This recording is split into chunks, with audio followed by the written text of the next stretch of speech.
നമ്മുടെ ചെറുപ്പക്കാർ ഏറ്റവുമധികം ആഗ്രഹിക്കുന്ന ഒന്നാണ് IT മേഖലയുടെ വികസനം. IT രംഗത്ത് ആദ്യം നടപടികൾ സ്വീകരിച്ച സംസ്ഥാനമാണ് കേരളം. നമ്മളാണ് ആദ്യത്തെ IT പാർക്ക്, ടെക്നോ പാർക്ക് തിരുവനന്തപുരത്ത് സ്ഥാപിക്കുന്നത്. പക്ഷേ നമുക്ക് ശേഷം ആ രംഗത്തേക്ക് കടന്നു വന്ന സംസ്ഥാനങ്ങൾ നല്ല വേഗതയിൽ മുന്നോട്ട് പോകുന്നതും നേട്ടങ്ങൾ നേടുന്നതുമാണ് നാം കണ്ടത്. നമുക്ക് എവിടെയോ വെച്ച് ആ തുടർച്ച നഷ്ടപ്പെട്ടു. അതിൻ്റെ ഫലമായി കാലത്തിനനുസരിച്ചിട്ടുള്ള പുരോഗതി നമ്മുടെ കേരളത്തിന് നേടാനായില്ല. ഒരുതരം സ്തംഭനാവസ്ഥ IT വികസന കാര്യത്തിലുണ്ടായി. ഇപ്പോൾ 2016 നമ്മുടെ IT പാർക്കുകളിൽ 640 കമ്പനികളാണ് ഉണ്ടായിരുന്നത്. ഇപ്പോഴത് 1106 വർദ്ധിപ്പിക്കാൻ നമുക്ക് കഴിഞ്ഞിരിക്കുന്നു. 2016 തൊഴിലെടുത്തിരുന്നവർ IT പാർക്കുകളിൽ അത് 78,068 പേരായിരുന്നു. ഇപ്പോഴത് 1,48,000 പേരാണ്. അതേപോലെ തന്നെ സംസ്ഥാനത്ത് നിന്നുള്ള മൊത്തം കയറ്റുമതി, IT കയറ്റുമതി 2016 34,123 കോടി രൂപയുടേതായിരുന്നു. ഇപ്പോൾ 90,000 കോടി രൂപയുടെ കയറ്റുമതി നമുക്ക് സാധിക്കുന്നു. IT മേഖലയിൽ നല്ല പുരോഗതി നേടാനായിരിക്കുന്നു. ഈ 9 വർഷമെടുത്താൽ വിവിധ തരത്തിലുള്ള ഇടപെടലുകൾ ITയുടെ വികസനത്തിനു വേണ്ടി സർക്കാർ ആസൂത്രണം ചെയ്തിരിക്കുന്നു. നല്ല ഫലം അതിൽ സൃഷ്ടിക്കാനാകുന്നു. സ്റ്റാർട്ടപ്പുകളുടെ പറുദീസയായിട്ടാണ് കേരളത്തെ കാണുന്നത്. കേരളം സ്റ്റാർട്ടപ്പുകൾക്കുള്ള ആവാസ വ്യവസ്ഥ വളരെ അനുകൂലമാണ് എന്ന് ലോകം തന്നെ വിലയിരുത്തുന്നു. 2016 3000 സ്റ്റാർട്ടപ്പുകളാണ് ഉണ്ടായിരുന്നത്. ഇപ്പോഴത് 6,300 വർദ്ധിച്ചിരിക്കുകയാണ്. സ്റ്റാർട്ടപ്പുകളുടെ മൊത്തം നിക്ഷേപം 5,800 കോടി രൂപയുടേതാണ്. 60,000 തൊഴിലവസരം ഇപ്പോൾ അതിൽ ഒരുക്കാൻ കഴിഞ്ഞിരിക്കുന്നു. നാം ലക്ഷ്യമിടുന്നത് 2026 15,000 സ്റ്റാർട്ടപ്പുകളും 1,00,000 തൊഴിലവസരവും എന്ന ലക്ഷ്യത്തോടെയാണ് നാം നീങ്ങിക്കൊണ്ടിരിക്കുന്നത്. ഇവിടെ ശ്രദ്ധിക്കേണ്ട ഒരു കാര്യം, ഇതിൻ്റെ എല്ലാം നടുക്ക് നമ്മുടെ കേരളം രാജ്യത്തിന് അഭിമാനകരമായ ഒട്ടേറെ കാര്യങ്ങൾക്ക് തുടക്കം കുറിച്ചിരിക്കുന്നു എന്നതാണ്. നമ്മുടെ രാജ്യത്തെ ആദ്യത്തെ ഡിജിറ്റൽ യൂണിവേഴ്സിറ്റി കേരളത്തിൻ്റേതാണ്. ഈ 9 വർഷ കാലയളവിലാണ് അത് സ്ഥാപിക്കപ്പെട്ടത്. ആദ്യത്തെ ഡിജിറ്റൽ സയൻസ് പാർക്ക് നമ്മുടേതാണ്. അതും ഈ കാലയളവിലാണ് സ്ഥാപിക്കപ്പെട്ടത്. ഇന്ത്യയിലെ ഗ്രഫീൻ രംഗത്തെ ഇടപെടൽ മറ്റുള്ളവർ മാതൃകയാക്കത്തക്ക രീതിയിൽ ഗ്രഫീൻ ഇന്നൊവേഷൻ സെൻറ്റർ തുടങ്ങാൻ നമുക്ക് കഴിഞ്ഞു. കൊച്ചിയിലുള്ള നമ്മുടെ വാട്ടർ മെട്രോ അത് കാണാനും പഠിക്കാനും പകർത്താനും രാജ്യത്തിൻ്റെ വിവിധ ഭാഗങ്ങളിൽ നിന്ന്, സംസ്ഥാനങ്ങളിൽ നിന്ന് ആളുകൾ ഇങ്ങോട്ട് വരുന്നു. രാജ്യത്ത് ആദ്യത്തേതാണത്. അതേപോലെ തന്നെ വൈറോളജി ഇൻസ്റ്റിറ്റ്യൂട്ട് തിരുവനന്തപുരത്ത് ആരംഭിച്ച ഇൻസ്റ്റിറ്റ്യൂട്ട് ഓഫ് അഡ്വാൻസ്ഡ് വൈറോളജി, ഇതെല്ലാം രാജ്യത്തിൻ്റെ അഭിമാനകരമായ സ്ഥാപനങ്ങളാണ്. കേരളമാണ് അത് സ്ഥാപിച്ചത്. നാം ഈ കഴിഞ്ഞ 9 വർഷക്കാലയളവിനുള്ളിൽ സ്ഥാപിച്ചതാണ്. നമ്മൾ തുടങ്ങി, നിർമ്മാണം നടന്നുകൊണ്ടിരിക്കുന്നു, പൂർത്തിയാകാത്ത ഒന്നാണ് നമ്മുടെ ആയുർവേദ രംഗത്തിൻ്റെ ശാക്തീകരണത്തിനായി നാം തുടക്കം കുറിച്ച institute, international Ayurveda research institute. വലിയ ഇടപെടൽ ആയുർവേദ രംഗത്ത് നടത്താൻ കഴിയുന്നൊരു സ്ഥാപനമായിരിക്കും അത്. അതേപോലെ തന്നെ ഇന്നത്തെ കാലത്ത് ഏറ്റവും പ്രത്യേകതയുള്ളതാണ് ജിനോം ഡാറ്റാ സെൻറ്റർ. അതിനും നാം തുടക്കം കുറിച്ചിട്ടുണ്ട്. അതിൻ്റെ കൂടെ തന്നെ മെഡിക്കൽ ടെക്നോളജി കൺസോർഷ്യം, അതിനും നമ്മൾ തുടക്കം കുറിച്ചിട്ടുണ്ട്. പൂർത്തീകരിക്കാനുള്ള ശ്രമം നാം നടത്തിക്കൊണ്ടിരിക്കുകയാണ്. ഈ കൂട്ടത്തിൽ എടുത്തു പറയേണ്ട ഒന്നാണ് നമ്മുടെ ഇന്നത്തെ കാലത്തിൻ്റെ പ്രത്യേകതക്കനുസരിച്ചുള്ള മികവിൻ്റെ കേന്ദ്രങ്ങൾ.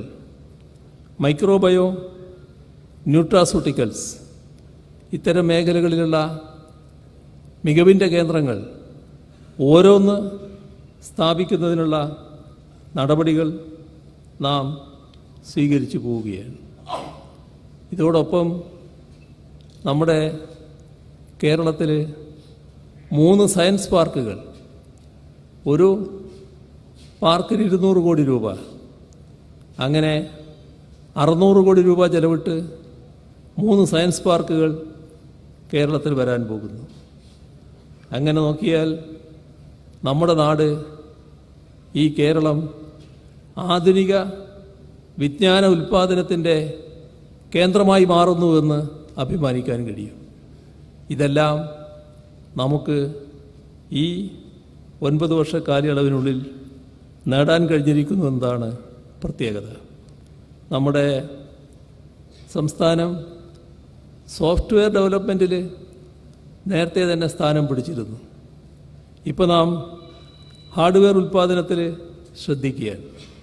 അതോടൊപ്പം തന്നെ സോളാർ പാനലും ലിഥിയം ബാറ്ററിയും ഉൽപ്പാദിപ്പിക്കുന്നതിനുള്ള നടപടികൾ സ്വീകരിച്ചു പോവുകയാണ്. ഹൈഡ്രജൻ രംഗത്തേക്കും നമ്മൾ കടന്നിട്ടുണ്ട്. ഇതെല്ലാം കേരളത്തിൻ്റെ യാഥാർത്ഥ്യങ്ങളാണ്. പക്ഷേ ഈ യാഥാർത്ഥ്യങ്ങൾ നമ്മുടെ നാടിൻ്റെ മുന്നിൽ അധികം അവതരിപ്പിക്കപ്പെടാറില്ല. അവതരിപ്പിക്കുന്നവർക്ക് അത്തരം കാര്യങ്ങൾ മറച്ചു വെക്കുന്നതിലാണ് താല്പര്യം. അതേസമയം എന്തെല്ലാം നിഷേധപരമായ കാര്യങ്ങൾ ഗവേഷണം നടത്തി ഇല്ലാത്തത് തന്നെ കണ്ടെത്താൻ കഴിയും എന്നതും നമ്മുടെ നാട് ചിലരെല്ലാം അതിനായി ശ്രമിക്കുന്നതും നമ്മൾ കാണുകയാണ്. ഇപ്പോൾ നാടിൻ്റെ മാറ്റം, ആ മാറ്റത്തിൻ്റെ ഒരു ഭാഗവും കൂടി സൂചിപ്പിക്കേണ്ടതുണ്ട് എന്നാണ് തോന്നുന്നത്. ഇപ്പം നമ്മൾ വ്യവസായ രംഗത്ത് നമ്മുടെ കേരളം വ്യവസായ നിക്ഷേപ സൗഹൃദം അതിലെ 1-ാം സ്ഥാനം രാജ്യത്ത് നേടിയിരിക്കുന്നു. എന്തായിരുന്നു കേരളത്തിൻ്റെ അവസ്ഥ? നേരത്തെ നമ്മൾ ആലോചിക്കുന്നത് 2016 മുൻപുള്ള അവസ്ഥയാണ്. 2016 LDF സർക്കാർ അധികാരത്തിൽ വരുമ്പോൾ നമുക്ക് ഇത്തരമൊരു കാര്യം സ്വപ്നം കാണാൻ പോലും കഴിയില്ല. കാരണം അത്ര പുറകിലാണ് നമ്മൾ. രാജ്യത്തെ നിക്ഷേപ സൗഹൃദ നില പൊതുവെ ഇന്ത്യ ഗവൺമെൻറ് കണക്കാക്കുന്നുണ്ട്. നമ്മൾ വളരെ പുറകിലായിരുന്നു. അങ്ങനെ പുറകിലായിപ്പോയി എന്തുകൊണ്ട് ഉപേക്ഷിക്കാൻ നമുക്ക് കഴിയില്ലല്ലോ. നമ്മുടെ നാടിനെ മുന്നോട്ട് നയിക്കണമല്ലോ. അതിനുള്ള ശ്രമമാണ് പിന്നെ LDF സർക്കാർ നടത്തിയത്. അതിൻ്റെ ഭാഗമായി ആ രംഗത്തുള്ള വ്യവസായികളെ വിളിച്ചുകൂട്ടി, അതുമായി ബന്ധപ്പെട്ടവരുടെ യോഗം നടത്തി. അതിലെല്ലാം വിശദമായ അഭിപ്രായങ്ങൾ വന്നു. എന്താണ് കേരളത്തിൻ്റെ പ്രശ്നങ്ങൾ എന്നുള്ളത് അവതരിപ്പിക്കപ്പെട്ടു. അതിൻ്റെ ഭാഗമായി നാം നടപടികൾ സ്വീകരിച്ചു. ഒന്ന്, നിയമങ്ങൾ മാറ്റേണ്ടതുണ്ടായിരുന്നു, ചട്ടങ്ങൾ മാറേണ്ടതുണ്ടായിരുന്നു. അതെല്ലാം വരുത്തി. കേരളത്തിൻ്റെ ഒരു മാനസിക ഘടനയിലും മാറ്റം വരേണ്ടതുണ്ടായിരുന്നു. അതിനുള്ള ബോധവൽക്കരണ നടപടികളിലേക്ക് നീങ്ങി. ഇങ്ങനെ വിവിധ തലങ്ങളിലുള്ള നടപടികൾ. ഇത്തരമൊരു കാര്യത്തിന് എല്ലാവരുടെയും സഹകരണവും പിന്തുണയും വേണമായിരുന്നു. അതിനെല്ലാം ആവശ്യമായ കാര്യങ്ങൾ ചെയ്തു. അതിൻ്റെ എല്ലാം ഫലമായാണ് നമ്മുടെ സംസ്ഥാനം ഈസ് ഓഫ് ഡൂയിങ് ബിസിനസ് റാങ്കിങ്ങിൽ ടോപ്പ് അച്ചീവിംഗ് പദവി ഇന്ത്യയിൽ നമ്പർ 1 എന്ന നില കേരളത്തിന് നേടാൻ കഴിഞ്ഞു. അപ്പോൾ ഒരു സർക്കാരിൻ്റെ ഇടപെടലും അതിൻ്റെ നടപടികളും അതിനെ ജനങ്ങളെ അണിനിരത്താനുള്ള ശ്രമവും അതിൻ്റെ ഭാഗമായി ജനങ്ങൾ മാറലും എല്ലാമാണ് ഇവിടെ കാണാൻ നമുക്ക് കഴിയുന്നത്. നേരത്തെ 2016 വ്യാവസായിക വളർച്ച 12% മാത്രമായിരുന്നു. നാം ഉയർന്നു 17-ലേക്ക് എത്തിയപ്പോൾ. മാനുഫാക്ചറിങ് സെക്ടറിൽ 2016 സംഭാവന 9.8%. ഇപ്പോഴത് 14%. നാം ആരംഭിച്ച സംരംഭക വർഷ പദ്ധതി ഇന്ത്യ ഗവൺമെൻറ് തന്നെ രാജ്യത്തെ ബെസ്റ്റ് പ്രാക്ടീസ്, MSME മേഖലയിലെ രാജ്യത്തെ ബെസ്റ്റ് പ്രാക്ടീസാണ് എന്ന് കണക്കാക്കുന്ന നില വന്നു. നമ്മുടെ സംസ്ഥാനത്ത് 3.5 ലക്ഷത്തിലധികം സംരംഭങ്ങളാണ് ഈ മാർച്ച് വരെ ഉണ്ടായത്. 23,000 കോടി രൂപയുടെ നിക്ഷേപം അതിലൂടെ വന്നിരിക്കുന്നു. 7.5 ലക്ഷത്തിലധികം തൊഴിലവസരങ്ങൾ. ആ കാര്യമെല്ലാം കഴിയാവുന്നത്ര ആളുകൾ അറിയാതിരിക്കാൻ വേണ്ടപ്പെട്ടവർ ശ്രദ്ധിക്കുന്നുണ്ടെന്ന് എല്ലാവർക്കും അറിയാമല്ലോ. എന്തിനാണ് ശ്രദ്ധിക്കാറ്? ഈ 3.5 ലക്ഷത്തിലധികം സംരംഭങ്ങൾ വരുമ്പോൾ 3, 4, 5, 6 ആകെ എടുത്താൽ ചിലപ്പോൾ ചില പ്രശ്നങ്ങളുടെ മേലെ പ്രവർത്തിക്കാൻ പറ്റാതെ വരുമല്ലോ. ഉടനെ അതാണ് കാണിക്കുക. ഇതാ കേരളത്തിൽ സംരംഭക വർഷത്തിൻ്റെ ഭാഗമായ പദ്ധതി പൊളിഞ്ഞുപോയി, ഈ സ്ഥാപനത്തിന് ഇങ്ങനെ പറ്റിയിരിക്കുന്നു. അത് സ്വാഭാവികമായി ഉണ്ടാകുന്നൊരു കാര്യമാണ്. എന്നാൽ ഈ മൊത്തം പുരോഗതി ഇല്ലാതാകുന്നുണ്ടോ?